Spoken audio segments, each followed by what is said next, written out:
Thiruvananthapuram medical കോളേജിലെ ലിഫ്റ്റിൽ കുടുങ്ങിയ രോഗിക്ക് 5 ലക്ഷം രൂപ നഷ്ടപരിഹാരം നൽകണമെന്ന് മനുഷ്യാവകാശ കമ്മീഷൻ. 2 മാസത്തിനുള്ളിൽ നഷ്ടപരിഹാരം നൽകാനാണ് നിർദ്ദേശം.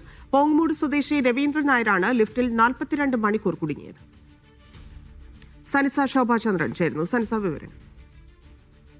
തിരുവനന്തപുരം മെഡിക്കൽ കോളേജിലെ ലിഫ്റ്റിൽ 42 മണിക്കൂർ രോഗി കുടുങ്ങിയ സംഭവത്തിലാണ് ഇപ്പോൾ 5 ലക്ഷം രൂപ നഷ്ടപരിഹാരം നൽകാൻ മനുഷ്യാവകാശ കമ്മീഷൻ ഉത്തരവിട്ടിരിക്കുന്നത്.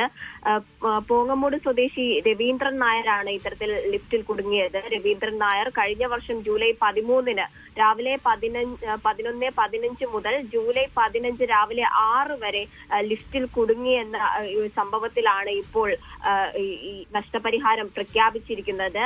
2 മാസത്തിനുള്ളിൽ ഈ നഷ്ടപരിഹാര തുക നൽകണം. അതിനുശേഷം പ്രസ്തുത തുക ഉത്തരവാദികളിൽ നിന്നും നിയമാനുസൃതം ഈടാക്കാൻ കഴിയുമെന്നും ഇത്തരത്തിൽ അറിയിച്ചിട്ടുണ്ട്. ലിഫ്റ്റിന്റെ സർവീസ് നടത്തുന്ന കമ്പനിക്ക് വീഴ്ച സംഭവിച്ചിട്ടുണ്ടെങ്കിൽ അവർക്കെതിരെ നിയമാനുസൃതം നടപടിയെടുക്കാനുള്ള സ്വാതന്ത്ര്യം സർക്കാരിനുണ്ടെന്നും ഇതിൽ പറയുന്നുണ്ട്. നഷ്ടപരിഹാരം നൽകിയ ശേഷം നടപടി റിപ്പോർട്ട് കമ്മീഷൻ ഓഫീസിൽ സമർപ്പിക്കാനും അറിയിച്ചിട്ടുണ്ട്.